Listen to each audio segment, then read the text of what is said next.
네, 반갑습니다.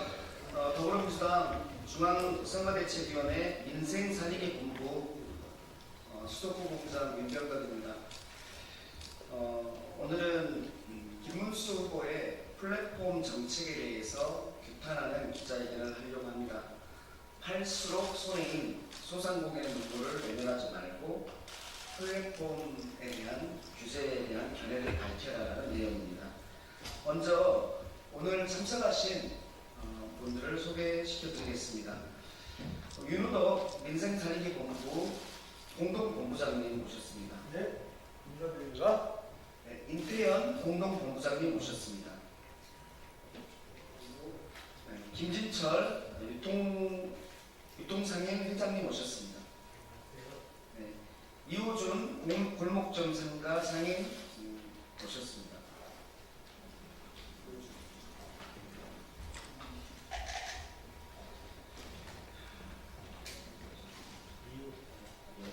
이호철 또 상인 오셨습니다.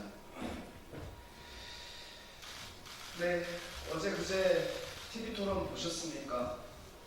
김문수 후보는 소상공인을 걱정한다고 하면서 계속해서 규제 완화를 내쳤습니다. 우리 플랫폼과 관련해서는 플랫폼을 우리 소상공인분들께서 이용하지 않을 수 없는 플랫폼 시대가 되었습니다. 그런데 플랫폼 운영하는 본사와 이용자 간에는 힘의 차이가 엄청나게 납니다. 거기에서 불공정 거래 행위가 나옵니다. 그럼에도 불구하고 이용자는 다른 곳을 갈 수가 없습니다. 왜냐하면 플랫폼 시장이 완전히 독점화되어 있기 때문입니다. 그래서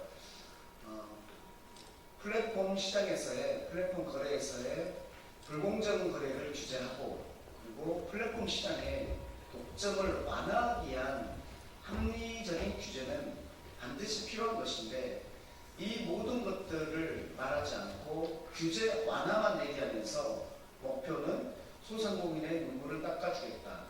어딘가 맞지 않는 것 아닙니까? 그래서 저희는 온라인 플랫폼법을 만들어야 된다고 오래전부터 주장해왔고 거기에는 불공정 거래에 대한 규제와 독점 완화에 대한 내용들이 있습니다. 그럼에도 불구하고 국민의힘은 지금까지 그 법의 입법을 거부해 왔습니다.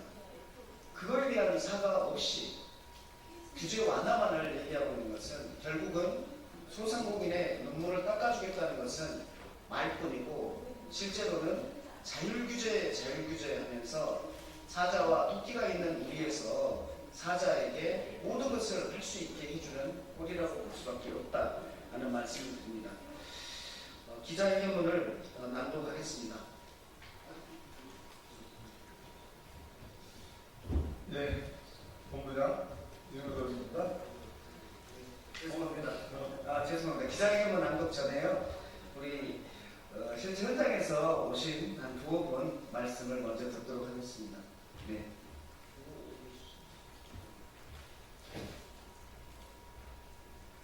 안녕하십니까. 저는 망원시장에서 27년째 두부 가게를 운영하고 있는 자영업자 김진철이라고 합니다. 저는 지금 이 자리를 빌려 쿠팡이라는 대기업 플랫폼이 자영업자들에게 끼치는 폐해와 불공정 현실을 국민 여러분께 알리고자 합니다. 쿠팡은 고객을 위한 혁신이라는 미명 아래 시장을 점령하고 중소상인들의 숨통을 점점 조여오고 있습니다. 쿠팡은 자체 로켓 배송 시스템을 통해 소상공인들의 감당할 수 없는 배송 경쟁을 유도하고 가격을 지속적으로 낮춤으로써 정상적인 유통 질서를 무너뜨리고 있습니다. 더욱이 자사 브랜드를 내세워 인기 있는 상품을 모방하거나 그보다 더 낮은 가격에 공급함으로써 기존 판매자의 생존권을 위협하고 있습니다. 이는 단순한 경쟁을 넘어선 플랫폼 갑질이며 결국 수많은 소상공인들의 삶의 터전을 빼앗는 행위입니다. 우리 자영업자들은 유통의 공정성과 다양성을 지켜내야 합니다. 대기업 플랫폼 하나가 유통 구조를 독식하게 되면 소비자 역시 언젠가는 선택권을 잃고 피해자가 될 수 있습니다. 저희는 기술 발전을 반대하는 것이 아닙니다. 다만 그 기술이 공정한 룰 안에서 누구나 함께 성장할 수 있는 기반에 있어야 함을 주장합니다. 지금의 쿠팡은 그 기준에서 크게 벗어나 있습니다. 정부와 국회에 부탁드립니다.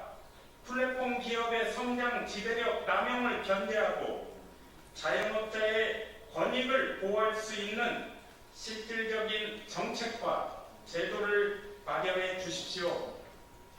이것은 단지 자영업자의 생존 문제가 아니라 우리 사회의 건강한 경제 생태계를 지켜내는 길입니다. 감사합니다.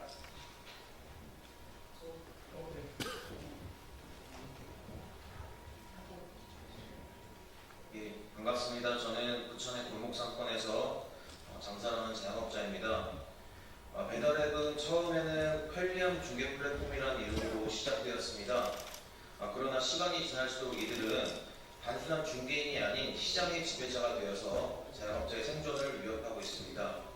현재 배달앱은 매출의 10% 이상 수수료로 가져가고 있으며 광고비 경쟁과 배달비까지 합치면 자영업자들이 실질적으로 부담하는 비용은 40%에 육박합니다.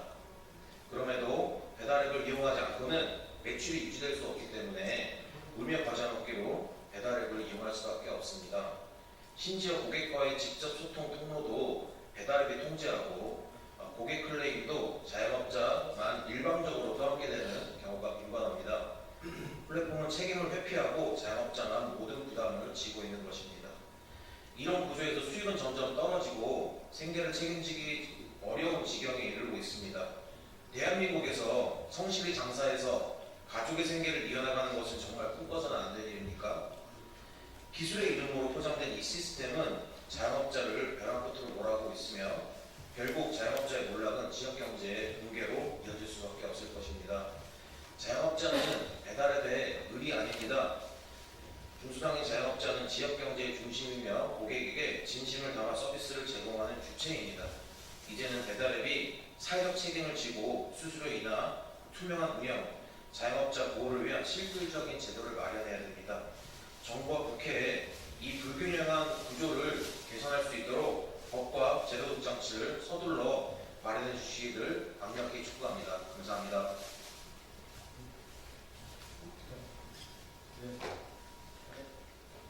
예, 저는 민생산업본부의 본부장 윤호덕입니다. 두 분 상인의 호소 그리고 정당한 주장에 근거해서 기자회견문을 낭독하도록 하겠습니다. 글로벌 팬데믹 이후 대한민국의 플랫폼 경제는 급속히 성장했습니다. 다양한 상품을 시간, 장소 제한 없이 빠르게 받을 수 있고 그리고 소비자의 편익은 증대했습니다.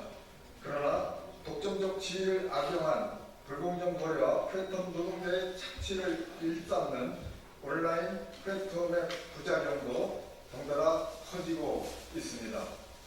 작년에 발생한 TF 사태는 온라인 플랫폼의 부작용을 극명하게 보여준 대표적인 사례입니다. 당시 피해 업체는 무려 4만 8천 곳이었고 피해액은 1조 3천억 원에 달했습니다. 예, 공동본부장 이태양입니다. 이런 부작용은 지금도 계속되고 있습니다. 쿠팡 이츠와 배달의 민족 등 음식 배달 중개 어플은 최근 정책과 수수료를 일방적으로 변경해 배달료를 입점 업체와 노동자에게 전가하고 있습니다. 온라인 플랫폼의 독과점 횡포와 그에 따른 불공정 피해가 점점 늘어나고 있습니다. 시장 상황이 이런데도 윤석열 정부와 국민의힘은 온라인 플랫폼의 불공정 행위를 단속하겠다는 말만 앞세우지 온라인 플랫폼 과세와 노동자 보호에 대해서는 아무런 실질적 조치를 취하지 않았습니다. 무능한 정부의 정책 파탄은 플랫폼의 수수료 인상과 그로 인한 자영업체의 가격 인상으로 이어져 대한민국 서민 경제를 파탄에 이르게 했습니다.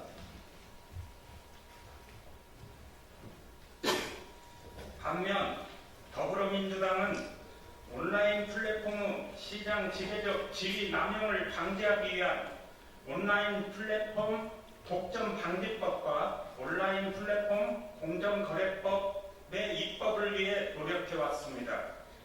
더불어민주당 이재명 후보는 소상공인 위기 극복의 대안으로 공정경제 플랫폼 생태계 구축을 위한 플랫폼 중개 수수료 차별 금지 및 수수료 상한제 도입 등 제도 개선을 공약했습니다.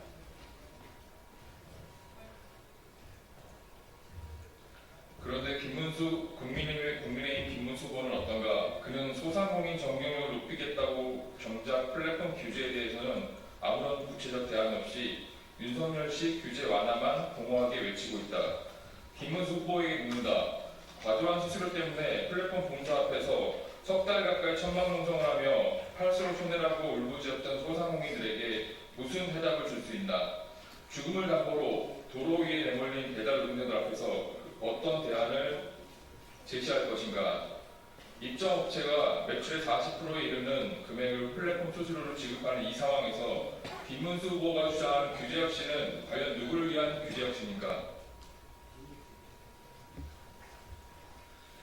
김문수 후보는 당장 답하라. 우리 더불어민주당은 집권 즉시 플랫폼 공정거래 법안을 추진하여 플랫폼 사업자의 불공정 거래 행위 규제에 나설 것이다. 플랫폼 수수료 인하, 광고비 지원을 통해 중소상인의 어려움을 덜는 동시에 플랫폼 기업의 사회적 책임을 명확히 하고 공정한 경쟁 환경을 조성할 것이다. 윤석열 정부가 바탕낸 서민 경제를 회복하고 우리 경제의 뿌리가 되는 소상공인과 자영업자들이 신명나게 일할 수 있는 진짜 대한민국을 만들 것이다. 고맙습니다. 자, 많이 홍보해 주십시오. 감사합니다.